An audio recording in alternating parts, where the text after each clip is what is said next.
तुम्हें कोई आइडिया भी है कि मुझे कितनी मेहनत करनी पड़ी कि फाइनली चार्ली मेरी तरफ देखे? मुझे सुबह जल्दी उठना पड़ा, अपने बाल कर्ल के मेकअप लगाना पड़ा और सबसे अच्छी ड्रेस और हील्स पहनकर स्कूल जाना पड़ा हर रोज। स्वीट हार्ट, तुम्हें अपने आप को कभी किसी और के प्यार के लिए बदलना नहीं चाहिए। हाँ, ऐसा सिर्फ बदसूरत लोग बोलते हैं। और वैसे भी चार्ली जैसे लड़के के लिए मेहनत करनी पड़ती है। चार्ली जैसे लड़कों को बम पे लात पड़नी चाहिए। स्कूल को गंदा करते हैं, एग्जाम में चीटिंग करते हैं और टीचर से बदतमीजी करते हैं। हमारे टीचर से मिली हो आप? वो खुद ही बदतमीज और अजीब से हैं। और हमारा स्कूल इतना पुराना है कि उसके अंजर पंजर ढीले हैं। कम से कम चार्ली की वजह से रेनोवेट तो हो रहा है। कैसी अजीब बातें कर रही हो? नहीं मॉम, अपनी अडल्ट बेटी को पार्टी से खींच कर लाना ये अजीब है। अब सबको लगेगा मैं एक लूजर हूँ, खासकर चार्ली को। बकवास। सुनो जरा, मैं नहीं चाहती तुम उस जड़ बुद्धि चार्ली के प्यार में पड़ो। वो तुम्हारे लिए सही लड़का नहीं है। और आपको ये कैसे पता? क्योंकि मैं भी कभी ऐसे ही इंसान के प्यार में पड़ी थी और मेरी जिंदगी तबाह होते होते बची। बैठो, मुझे तुम्हें कुछ बताना है। हाय, मैं हूँ सैंडी और मैं आपको बताने जा रही हूँ एक क्रेजी स्टोरी। लेकिन उससे पहले MSC को लाइक और सब्सक्राइब करें। डैड का $1 मिलियन बिजनेस था। हम एक बड़े से बंगले में रहते थे। जिंदगी तो परफेक्ट थी, पर जब मैं 13 साल की थी तो मॉम हमें छोड़कर किसी और के साथ चली गयी। डैड ये धोखा बर्दाश्त नहीं कर पाए। डैड इस सदमे से उभर ही रहे थे कि एक ही महीने बाद उनके बिजनेस पार्टनर ने उन्हें धोखा दिया। उन्हें बहुत नुकसान हुआ और उसके बाद डैड किसी पर भरोसा नहीं कर पाए। वो नया पड़ोसी कितना अजीब लगता है। शायद मेरी हवेली हथियाना चाहता है। वो 85 साल का है डैड। एक ही चीज हथियाना चाहता है वो, और वो है जिंदगी का एक और दिन। पर डैड पर पागलपन सवार था। उन्होंने ढेर सारे सिक्योरिटी गार्ड रखे और पूरे घर में कैमरे लगवा दिए। मेरे 17 साल के होते होते डैड का पागलपन सारी हदें पार कर चुका था। मुझे दोस्तों के साथ घूमना, मूवीज देखना अलाउड नहीं था और मैं ज्यादा देर घर से बाहर भी नहीं रह सकती थी। बहुत परेशान थी मैं। और फिर 1 साल बाद मैं फ्रेडी से मिली। उसके डैड बहुत अमीर थे, तो आपको लगता होगा कि वो बहुत सोफिस्टिकेटेड और क्लासी होगा, पर ऐसा बिल्कुल भी नहीं था। फ्रेडी को अपने बर्थडे पर एक सिल्वर कैडिलैक मिली, पर उसे कलर नहीं पसंद आया तो उसने जानबूझ के उसका एक्सीडेंट कर दिया। ये तो कुछ भी नहीं, कुछ महीने पहले फ्रेडी के डैड की शादी हुई तो उसने खाने में कीड़े मिला दिए। मुझे नहीं लगता कि अब उसके डैड उसे कोई भी पार्टी देने वाले हैं। फ्रेडी का एक YouTube चैनल भी था जिसमें वो अपनी डेली लाइफ की वीडियोस डालता था। ज्यादातर वो प्रैंक होते हुए उसके डैड और स्टेप मॉम के ऊपर। टिपिकल अमीर बिगड़ा हुआ लड़का था, पर पता नहीं क्यों मुझे उस पर बहुत बड़ा क्रश था। अगले दिन क्लास में वो मेरा लैब पार्टनर बना और मुझे बहुत परेशान किया उसने। वो टम्बलर्स को गिरा देता, हर जगह केमिकल्स गिरा देता। एक बार एक किताब लेने के लिए मैंने अपना हाथ बढ़ाया तो उसके हाथ से छू गया। मेरे गाल शर्म से लाल हो गए। जब क्लास खत्म हुई तो मैं वहाँ से तेजी से भागने लगी, पर पता नहीं किस चीज से टकरा गई और मुंह के बल गिर जाती अगर फ्रेडी मुझे पकड़ न लेता।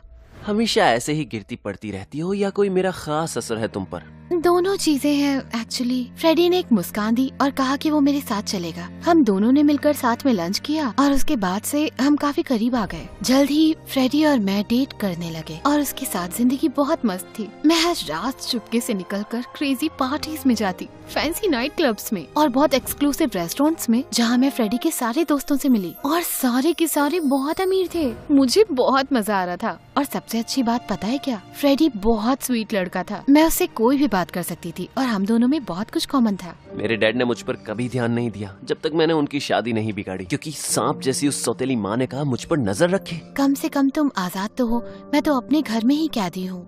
फिर एक रात फ्रेडी ने पूरा अम्यूजमेंट पार्क मेरे लिए बुक किया। हमने पेट भर के खाना खाया, बहुत सारी मस्ती की कि तभी मेरे डैड के बॉडीगार्ड्स ने फ्रेडी को नीचे गिरा दिया और डैड भी वहीं खड़े थे। आप यहाँ क्या कर रहे हो और आपने मुझे ढूंढा कैसे? गार्ड ने तुम्हें निकलते देख तुम्हारा पीछा किया। तुम सोच क्या रही थी सैंडी? ऐसे लड़के के साथ बाहर जा रही हो? माफ कीजिएगा सर, पर मैं कोई ऐसा वैसा लड़का नहीं हूँ, बल्कि मैं तो एक बहुत अच्छे परिवार से आता हूँ और अगर आप मुझे एक मौका दे। तुम चाहे इजिप्ट के राजा भी हो जाओ, मुझे फर्क नहीं पड़ता। मैं बस जानता हूँ कि तुमने मेरी बेटी को भगाया है। क्या करना चाहते थे उसके साथ? उसे किडनैप? बस करो डैड, आप मुझे शर्मिंदा कर रहे हो। तुम बीच में मत पड़ो और सीधा घर जाओ, वरना इस आशिक को जेल भेज दूंगा। डैड की बात मानने का तो मेरा बिल्कुल भी मन नहीं था, पर ज्यादा पंगा ना हो जाए इसलिए बात मान ली। और उस दिन के बाद से डैड और मैंने आपस में बात ही नहीं की। जैसा बाप वैसी बेटी। तुम जानती नहीं कि तुम्हारे नाना कैसे थे, वो एकदम पागल थे। मैं उनके जैसी बिल्कुल नहीं हूँ। ऐसा आपको लगता है मॉम? ताना मार के हो गया तुम्हारा? बिल्कुल भी नहीं। एनीवे, डैड ने मुझे घर में बंद कर दिया और मेरा फोन भी छीन लिया। मुझे अकेले स्कूल जाना भी अलाउड नहीं था, हमेशा एक बॉडीगार्ड साथ होता और ये हर एक पल अनोइंग होता जा रहा था। फ्रेडी और मैं साथ में अब घूम नहीं सकते थे, पर हम चुपके चुपके स्कूल में मिलते। मैं हैरान थी कि मेरे डैड के ऐसे बर्ताव के बाद भी उसे मुझ में इंटरेस्ट था। तुम मुझे सबसे अच्छे से समझती हो, तो क्या हुआ अगर तुम्हारे डैड एक साइको है? कसम से अगर मैं अपने डैड को मक्खन नहीं लगा रहा होता एक प्राइवेट जेट के लिए, तो तुम्हारे डैड को किडनैप करके कब का हवाई भेज देता। Oh my God. अच्छा हवाई नहीं भेजूंगा उन्हें, प्लीज रो मत। इसीलिए नहीं रो रही हूँ मैं बुद्धू। मुझे अभी एहसास हुआ कि मैं तुमसे प्यार करती हूँ। मैं भी तुमसे प्यार करता हूँ। फ्रेडी ने मुझे पास खींचा, पर इससे पहले कि हम किस करते, जैनेटर कमरे में आ गया और जोर जोर से चीखने लगा। इससे पहले कि हम कुछ कह पाते, वो भाग गया सीधा प्रिंसिपल के ऑफिस और मिस एवरक्लेयर को बताया कि हम दोनों मेक आउट कर रहे थे अलमारी में। प्रिंसिपल आँख बबूला हो गई और उन्होंने हमारे पेरेंट्स को बुलाया। फ्रेडी के पेरेंट्स नहीं आए, पर मेरे डैड आ गए और घबराहट से मैं कांप रही थी। अब तो वो मुझे घर में हमेशा के लिए बंद कर देंगे। फ्रेडी तो ऐसी हरकतें करता ही रहता है, पर तुम सैंडी, तुम तो एक अच्छी स्टूडेंट हो और आजकल मैंने सुना है कि तुम क्लासेस भी नहीं जाती, और अब ये। पर हम सिर्फ बात कर रहे थे जैनेटर की अलमारी में। प्लीज मुझे बेवकूफ मत समझो सैंडी, मुझे तुम दोनों को एक हफ्ते के लिए सस्पेंड करना होगा। सर अगर आप मेरी बात। पर डैड तो मेरी बात सुन ही नहीं रहे थे। उनकी आंखें चिपकी हुई थी मिस एवरक्लेयर पर। मैंने उन्हें ऐसा कभी नहीं देखा था। मिस एवरक्लेयर ने उन्हें मेरा सस्पेंशन लेटर दिया। मैं तैयार थी कि डैड तो बहुत झाड़ लगाएंगे, पर वो सिर्फ मुड़े और एक अजीब सी मुस्कान लेकर वहाँ से चले गए। मैं डैड के पीछे पीछे बाहर गई कि तभी फ्रेडी ने मुझे साइड में खींचा। तुमने देखा वो? सीरियसली मिस एवरक्लेयर कितनी पागल है अपनी बिल्लियों को लेके। 10,000 बिल्लियों की पिक्चर है उनके पास। मैं तुम्हारे डैड की बात कर रहा हूँ, उन्हें मिस एवरक्लेयर पर क्रश है।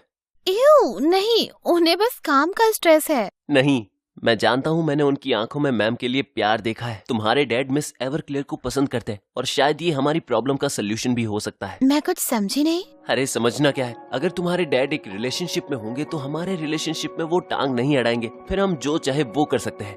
तुम्हें लगता है ये काम करेगा? अरे बिल्कुल, प्यार में लोग अंधे हो जाते हैं, तो ये बिल्कुल काम करेगा। अगले कुछ दिन फ्रेडी और मैंने मिस एवरक्लेयर का पीछा एक परछाई की तरह किया। हमने देखा कि वो एक पुराने से टूटे फूटे घर में रहती, फ्रोजन पास्ता खाना पसंद करती और किसी वॉनअवे इटालियन पेंटर को डेट कर रही थी। फ्रेडी का प्लान सिंपल था, मिस एवरक्लेयर के बॉयफ्रेंड को रास्ते से हटाओ और डैड के लिए जगह बनाओ। हम लोग कुछ गुंडे हायर करते हैं मिस एवरक्लेयर को तंग करने के लिए, और तुम्हारे डैड एक सुपर हीरो की तरह आकर मैम को बचा लेंगे। बिल्कुल भी नहीं, ये बात खतरनाक है। मैं तुम्हारे डैड के सोशल मीडिया हैंडल को हैक करके मिस एवरक्लेयर को मैसेज कर सकता हूँ। पहली बात, मेरे डैड के पास सोशल मीडिया अकाउंट नहीं है, क्योंकि उन्हें लगता है कि इससे उनकी प्राइवेसी खत्म हो जाएगी। और दूसरी बात, मुझे जेल नहीं जाना। अरे मेरे सारे आइडियाज को मना मत करो। तो कोई अच्छा आइडिया बताओ ना। हमारे पास ऑप्शंस खत्म हो रहे थे। एक दोपहर फ्रेडी और मैं मिस एवरक्लेयर के घर के बाहर थे कि तभी हमने देखा उनका बॉयफ्रेंड घर के अंदर जा रहा है, और तभी मुझे आया एक ब्रिलियंट आइडिया। मैंने फ्रेडी को बताया और वो तुरंत मान गया। वो कार से उतरा और सीधा मिस एवरक्लेयर के बॉयफ्रेंड की तरफ भागा। एक्सक्यूज मी, लेकिन मैं अपनी गर्लफ्रेंड से मिलने के लिए लेट हो रहा हूँ। अचानक फ्रेडी ने मिस एवरक्लेयर के बॉयफ्रेंड को गले से लगा लिया और एक छोटे बच्चे की तरह रोने लगा। प्लीज, हो प्लीज सर, मुझे प्यार है बहुत सारी मछलियों से। मेरी माँ एक एक्वेरियम में जलपरी का काम करती थी, लेकिन वो बड़ी हो गई और उन्हें काम बंद करना पड़ा। मेरा बड़ा मन था बड़ा होकर ऐसी ही एक जलपरी बनने का, पर आप तो जानते हैं ना ये समाज, ये हम लड़कों को ऐसे काम नहीं करने देता। आप समझ रहे हो ना मेरी बात को? नहीं तो बस मुझे एक्वेरियम लेके चलिए, मैं जलपरी का शो मिस नहीं करना चाहता हूँ। अरे आओ मेरे साथ। एक्वेरियम पास में ही था, तो फ्रेडी और मिस एवरक्लेयर के बॉयफ्रेंड वहाँ चल कर गए। फ्रेडी ने मिस एवरक्लेयर के बॉयफ्रेंड का ध्यान भटकाया अपनी जलपरी वाली माँ की कहानियाँ सुनाकर, और मैं चुपके से उनके पीछे गई और उनकी पूरी शर्ट पर लिपस्टिक के दाग लगा दिए। सारी टिश्यूज खत्म हो गए थे। Thank you, bye. ये कह के मैं बिजली की रफ्तार से वहाँ से निकल पड़ी। जल्दी ही फ्रेडी भी आया और हम छुप गए मिस एवरक्लेयर के घर के पास एक पेड़ के पीछे, और देखा कि वो शर्ट पर लिपस्टिक के दाग देखकर बहुत ज्यादा भड़क चुकी है। बेचारे बॉयफ्रेंड को उन्होंने घर से बाहर निकाल दिया। अब आगे का काम था डैड को मिस एवरक्लेयर से फिर से मिलाना। फ्रेडी के अंकल एक फंड रेजर कर रहे थे, तो उन्होंने डैड और मिस एवरक्लेयर दोनों को बुलाया। वो दोनों मस्त अपनी बातों में लगे हुए थे कि अचानक मिस एवरक्लेयर का बॉयफ्रेंड आ गया। मैंने तुम पर चीट नहीं किया है, एक बेवकूफ लड़की ने मेरी शर्ट पर लिपस्टिक लगा दी थी। प्लीज प्लीज मेरा यकीन करो बेबी। पीछे हट जाओ झूठे। नफरत है मुझे तुमसे और तुम्हारे एक्सेंट से और तुम्हारे बकवास आर्ट से भी। निकल जाओ और दोबारा वापस मत आना, वरना मेरा नया बॉयफ्रेंड तुम्हारा मुंह तोड़ देगा। मैं तुम्हारा बॉयफ्रेंड हूँ? ऑफ कोर्स स्वीटी, चलो थोड़ी फ्रूट पंच पिए। मिस एवरक्लेयर का बॉयफ्रेंड बच्चों की तरह रोने लगा, पर उन्होंने उसे इग्नोर किया और चली गए। जल्द ही डैड और मिस एवरक्लेयर ऑफिशियली डेट करने लगे, और जैसा मैंने सोचा था, डैड ने मुझे तंग करना बंद कर दिया। फ्रेडी और मैं फिर से घूमने लगे, पार्टी में जाते, मूवीज देखते, डेट नाइट्स करते, सब परफेक्ट था, सिवाय इसके कि मिस एवरक्लेयर का बॉयफ्रेंड अब भी ऑब्सेस्ड था। बार बार उनके घर जाता रहता माफी मांगने के लिए। मैंने फ्रेडी को ये बात बताई तो वो चिंता में आ गया। हमें इसके बारे में कुछ करना होगा इससे पहले कि ये सब कुछ बिगाड़ दे। अगर इसने मिस एवरक्लेयर को पैचअप के लिए मना लिया तो? वो पहले ही परेशान है फ्रेडी, हम और क्या कर सकते हैं? वो मुझ पर छोड़ दो। फ्रेडी ने एक फोन कॉल की और कुछ मिनटों के बाद वो आया मिस एवरक्लेयर के बॉयफ्रेंड के घर का पता लेके। हम उसके घर गए और सड़क की दूसरी तरफ कार पार्क की। फ्रेडी और मैं चुपके चुपके उनके बंगले के पीछे गए और फ्रेडी ने एक पत्थर उठाया। मुझे ये पसंद नहीं, ये इलीगल है। नहीं सैंडी, हमारे साथ जो हो रहा है वो इलीगल है। हम जवान हैं, अपनी जिंदगी अपनी मर्जी से जी सकते हैं। अब मैं चुपके से जाता हूँ और उसके खिलाफ ऐसी चीज ढूंढता हूँ जिससे कि वो हमें परेशान ना कर सके। तुम हो मेरे साथ? ये एक स्टूपिड आइडिया है। तुम हमेशा ये कहती हो। फ्रेडी पत्थर मारने वाला था खिड़की पे कि मैंने उसे रोका। मैंने एक हेयर पिन निकाली और दरवाजे को अनलॉक कर दिया। क्या मैं बोर हो जाती थी घर पे और इंटरनेट पर सब कुछ मिलता है। चलो हम घर के अंदर गए और सुराग ढूंढने में बिजी हो गए, पर वहाँ कुछ भी अलग सा नहीं था। निराश होकर फ्रेडी और मैं जाने ही वाले थे कि अचानक हमें आवाज आई एक कार के आने की। हम घबराकर कमरे की दूसरी ओर भागे और गलती से एक जलती हुई कैंडल गिरा दी। पर्दे में आग लगी जाती पर फ्रेडी ने जल्दी से बुझा दी। हम खिड़की से बाहर निकले, किसी ने हमें देखा नहीं था और जब हम कार के पास खड़े थे कि अचानक एक धमाके की आवाज आई और घर में आग लग गई। कुछ ही मिनटों में वहाँ पर फायर ब्रिगेड आ गई और मिस एवरक्लेयर का बॉयफ्रेंड भी सेफ था, पर उसका घर जल के राख हो गया था। कोई हमें देखे उसके पहले फ्रेडी हमें निकाल ले गया। हे भगवान, ये मैंने क्या किया? घबराओ मत, सब कुछ कंट्रोल में है। कैसे कंट्रोल में है? हमने किसी के घर में सच में आग लगा दी। हमें सब सच बताना होगा फ्रेडी। क्या तुम पागल हो गई हो? तुम चाहती हो कि हम जेल चले जाएं? मैंने बहुत कोशिश की है खुद को सुधारने की। मैं नहीं चाहता इस गलती से सब कुछ बर्बाद हो जाए। ये गलती नहीं थी, ये एक अपराध था। ठीक से सोचो सैंडी, अगर तुम्हारे डैड को पता चला कि इस आग के पीछे हम थे तो वो ये भी जान जाएंगे कि मिस एवरक्लेयर को हमने उनके साथ सेटअप किया है और तुम्हें घर से निकलने भी नहीं देंगे। और मेरे डैड मुझे एक बोर्डिंग स्कूल में डाल देंगे और मुझे कभी प्राइवेट जेट नहीं मिलेगा। ये राज हमारे बीच में रहना चाहिए। मैंने इसके बारे में सोचा और शायद फ्रेडी सही कह रहा था। अगर मैंने डैड को बताया कि मैं किसी के घर में घुसी और आग लगा दी तो वो मुझे घर से कभी निकलने नहीं देंगे। चुप रहने के अलावा और कोई चॉइस नहीं थी। तो आप एक चोर हो, झूठी हो, मैनिपुलेट करती हो और कुछ मैं भूल तो नहीं रही? हाँ, तुम्हारी माँ हूँ, ज्यादा भावनाओं में मत बहना। तो किसी के घर में जबरदस्ती घुस के एविडेंस कलेक्ट करना ताकि तुम्हारे डैड और टीचर डेट करें, भावनाओं में बहना नहीं होता है क्या? व्हाटएवर। खैर, अगले कुछ दिन फ्रेडी और मैं चुपचाप बैठे रहे। घर के जल के राख होने की खबर हर न्यूज चैनल में दिखाई जा रही थी और वो अब भी अपराधियों को ढूंढ रहे थे। शुक्र है कि सारी सीसीटीवी फुटेज भी आग में जल चुकी थी, तो मेरे और फ्रेडी के खिलाफ कोई सबूत नहीं था। पर मैं बहुत गिल्टी फील कर रही थी। और तो और मिस एवरक्लेयर ने एक रिस्ट्रेनिंग ऑर्डर ले लिया अपने बॉयफ्रेंड के खिलाफ और मेरे डैड के साथ रहने आ गई और मेरी नाक में दम कर दिया। वो शॉपिंग करने जाती, मेकअप खरीदती, अपना जॉब भी छोड़कर बैठ गई और सारा दिन सोफे पर बैठकर ऑर्डर देती रहती। सैंडी डार्लिंग, प्लीज मेरे लिए एक सैंडविच बना कर लाओगी? और इस बार मुझे चाहिए पिकल, फिर चीज, फिर खीरे। एक्चुअली उसमें थोड़े चिप्स भी डाल देना, क्रंची क्रंची खाना अच्छा लगता है। और हाँ, मिर्ची मत डालना, मेरा पेट खराब हो जाता है और मेरी तबीयत कुछ ठीक नहीं लग रही आज। प्लीज मेरे पैर दबा दोगी जरा? किसी नौकर से बोलो ना ये काम करने के लिए मिस एवरक्लेयर। हाँ, पर तुम सबसे अच्छी सैंडविच बनाती हो और तुम्हारे हाथ कितने मुलायम हैं।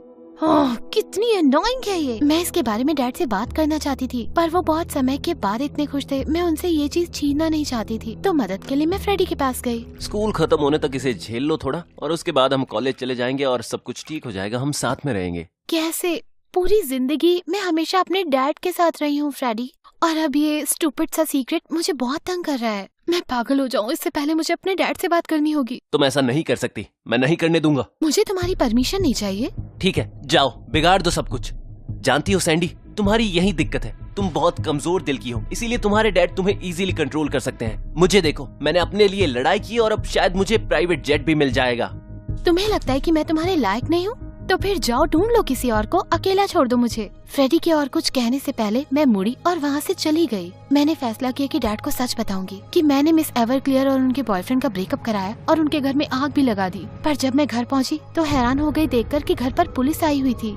अंदर भाग के देखा तो डैड कुछ ऑफिसर्स से बातें कर रहे थे। डैड, मैं आपको बताने ही वाली थी। तुम जानती थी क्या यहाँ पर अंधा सिर्फ मैं ही था? उस औरत ने मुझे उल्लू बनाया और मैं कुछ कर भी नहीं पाया। इतना स्टूपिड कैसे हो सकता था मैं? रुको, क्या? डैड ने मुझे बताया कि पुलिस का हमारे घर पर आने का कारण ये था कि मिस एवरक्लेयर एक्चुअली चालबाज औरत थी जो सालों से पुलिस से भाग रही थी, पर अब वो पकड़ी गई थी। आज सुबह जब मैं अपनी स्टडी में गया तो मैंने देखा वो औरत मेरे ड्रॉर से पैसे निकाल रही थी। जब मैंने अपने हिडन कैमरा को देखा तो मुझे पता चला वो कई दिनों से पैसे चुरा रही थी। जब मैंने पुलिस बुलाई तो मुझे पता चला पुलिस भी इसे कई दिनों से ढूंढ रहे थे। जानती हो उसका नाम मिस एवरक्लेयर भी नहीं है, उसका नाम कुछ जीना सावर क्रीम या सावर क्रीम ऐसा कुछ। मुझे यकीन नहीं होता।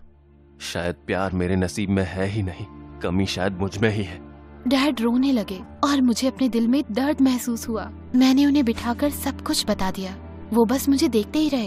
आई एम सॉरी डैड, मैंने सोचा अगर आपकी जिंदगी में भी कोई हो तो आप अकेला महसूस नहीं करेंगे और मुझे आजादी मिल जाएगी, पर मैं बहुत खुदगर्ज थी। आपके प्यार के लायक नहीं हूँ मैं। तुम्हारी माँ के जाने के बाद मैं बहुत डर गया था। मैं तुम्हें खोना नहीं चाहता था, इसलिए मैं चाहता था कि तुम हर वक्त मेरे साथ रहो, पर इसी बीच मैं ये भी भूल गया कि तुम्हारी अपनी जिंदगी भी है। I am sorry too. Dad, क्या हम ये शहर छोड़कर जा सकते हैं? मुझे लगता है हम दोनों के दिल यहाँ कई बार टूट चुके हैं। सही कह रही हो। फिर डैड और मैं गले मिले। फ्रेडी ने मुझे कई बार कॉल किया, पर मैंने उसे इग्नोर किया, बल्कि मैंने उसे टेक्स्ट करके कहा कि मैं जा रही हूँ और अपना फोन बंद कर दिया। डैड और मैंने देर रात की फ्लाइट बुक की टेक्सास जाने के लिए। हम एयरपोर्ट जा ही रहे थे कि अचानक एक स्पोर्ट्स कार आई और हमारी गाड़ी के सामने रुक गई। देखा तो फ्रेडी ड्राइवर सीट पर था। तुम यहाँ क्या कर रहे हो? मैंने कर दिया। मैंने पुलिस को बता दिया कि उस घर में आग मैंने लगाई थी। क्या? रुको रुको, उन्होंने बताया कि उस घर में आग एक शॉर्ट सर्किट के कारण हुई थी। घर में खुले तार थे, उस चक्कर में शॉर्ट सर्किट हुआ। पुलिस ने कहा फाइन भरो और मुझे जाने दिया। हमारी इसमें गलती नहीं थी सैंडी। और तुम्हारे डैड, उन्होंने क्या कहा? उन्होंने मेरा प्राइवेट जेट ले लिया, पर कोई बात नहीं, मैं उसके बगैर जी सकता हूँ, पर तुम्हारे बिना नहीं। प्लीज जाओ मत। I love you. Freddie, I love you too, पर अभी मुझे जरूरत है अपनी जिंदगी को फिगर आउट करने की, और उसके लिए मुझे समय चाहिए। हर चीज से दूर। डैड को मेरी जरूरत है, मैं उन्हें छोड़ नहीं सकती। आखिरकार इन सब में थोड़ी गलती मेरी भी थी। क्या कभी वापस आओगी? पता नहीं। मुझे तुम्हारा इंतजार रहेगा हमेशा। मैं डैड के साथ टेक्सास गई और मैंने फैसला किया कि मैं एक राइटर बनूंगी। आप उसे ऐसे कैसे छोड़ सकती थी? वो आपसे कितना प्यार करता था। जानती हूँ, पर जाना तो पड़ा ही। यही लाइफ है। आप पत्थर दिल हो मॉम। नहीं, मैं स्मार्ट हूँ। अगर मैं फ्रेडी को छोड़ती नहीं तो उसे अपनी गलतियों का एहसास नहीं होता और फिर मैं उससे शादी नहीं करती। रुको, क्या फ्रेडी ही डैड है? पर उनका नाम तो जेम्स है। ठीक है, नाम बदल कर कहानी सुनाई, पर क्या फर्क पड़ता है? तुम मतलब तो समझ गई ना? समझ गई, और प्रॉमिस करती हूँ कि एक दिन चार्ली भी अपना सबक जरूर सीखेगा, और तब तक मुझे अपनी कहानियाँ खुद लिखने दो मॉम। तो टाइम बर्बाद किया क्या? ऐसा नहीं है, अब मैं अपनी मॉम को और अच्छे से जान गई।